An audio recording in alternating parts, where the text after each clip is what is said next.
మీరు ఆరోగ్యశ్రీ మీద ఆ పథకానికి ఉన్న ఖ్యాతి మీద ఈర్ష్యపడుతున్నారా?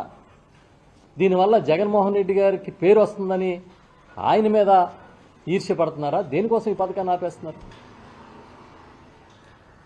అనారోగ్యాలు మొదలుకొని పెద్ద పెద్ద ఇన్ఫెక్షన్స్ వరకు ప్రబలుతున్నాయి కదా. దీని మీద మీ ప్లాన్ ఏంటి? లేకపోతే మీరు ఇంకోటి చెప్పండి, అనౌన్స్ చేయండి. మేము ప్రజారోగ్యాన్ని గాలికి వదిలేసాం కాబట్టి ప్రజలందరూ ఏమనుకోవద్దు, మీరు బతికి ఉండాలనుకుంటే మీ తిప్పలు మీరు పడండి అని అనౌన్స్ చేస్తారంటే చేయండి. హాస్టల్లో పిల్లలకి తాగునీరు ఇవ్వకపోతే వాళ్ళేమో కామెర్లు వచ్చి చచ్చిపోతారు.